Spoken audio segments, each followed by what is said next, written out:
मणिपुर में नहीं सुधर रहे हालात।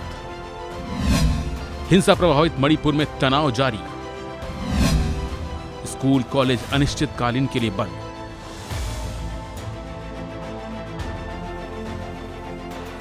मणिपुर में हिंसा थमने का नाम नहीं ले रही है। यहाँ पिछले 1 साल से भी अधिक समय से मैतेई और कुकी समुदाय के बीच जातीय हिंसा जारी है। इस हिंसा में अब तक कई लोग अपनी जान गंवा चुके हैं।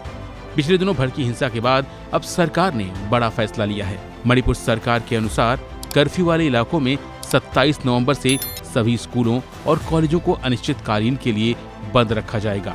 आदेश में इम्फाल पूर्व, पश्चिम विष्णुपुर, थौबल, काकचीन और जिरीबाम के शैक्षणिक संस्थान बुधवार से अगले आदेश तक बंद रहेंगे।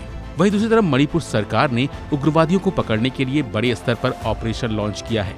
मुख्यमंत्री एन बीरेन्द्र सिंह ने मंगलवार को कहा कि जिरीबाम जिले में अपहरण कर मारे गए 3 बच्चों और 3 महिलाओं के हत्यारों को पकड़ने के लिए पूरे राज्य में अभियान चलाया जा रहा है। उन्होंने कहा कि 7 और 11 नवंबर को जिरीबाम में हुई दुर्भाग्यपूर्ण घटनाओं के बाद सीआरपीएफ की 2 कंपनियों को वहां भेजा गया। इसके तुरंत बाद ही 5 अतिरिक्त कंपनियों को वहां तैनात किया गया। बड़े स्तर पर सर्च ऑपरेशन चलाया जा रहा है। अब तक किसी की गिरफ्तारी नहीं हुई है, लेकिन कुछ आरोपियों की पहचान की गई है। जब तक गुनहगारों की गिरफ्तार करके उनके खिलाफ केस नहीं दर्ज किया जाता, तब तक ऑपरेशन जारी रहेगा। वही शिक्षण संस्थाओं को बंद रखने का फैसला उस समय लिया गया जब इम्फाल घाटी के नागरिक समाज संगठन कोकोमी ने बुधवार को राज्य और केंद्र सरकार के कार्यालयों को 2 दिनों तक बंद करने का ऐलान किया है। कोकोमी अफस्पा को हटाने और संदिग्ध कुकी उग्रवादियों के खिलाफ कार्रवाई की मांग कर रहा है। आदेश के मुताबिक लोगों को जरूरी वस्तुओं और दवाओं की खरीद को आसान बनाने के लिए सभी 5 घाटी वाले जिलों और जिरीबाम में सुबह 5 बजे से दोपहर 12 बजे तक कर्फ्यू में ढील दी गई है।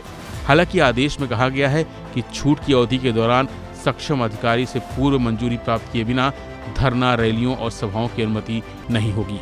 वैसे मणिपुर पिछले कई महीनों से हिंसा की आग में झुलस रहा है और 11 नवंबर को सुरक्षा बलों और संदिग्ध कुकी समुदाय के बीच गोलीबारी में 10 विद्रोहियों की मौत हो गई। इसके बाद राहत शिविर से मैतेई समुदाय की 3 महिलाएं और बच्चे लापता हो गए, जिनके शव बाद में नदी किनारे पाए गए थे। तभी से यह हिंसा बढ़ गई। पिछले साल मई से शुरू हुई हिंसा अब तक सैकड़ों लोगों की जान ले चुकी है, लेकिन ये थमने का नाम नहीं ले रही है। फिलहाल बस इतना ही। बाकी अपडेट बने रहिए वन इंडिया हिंदी के साथ।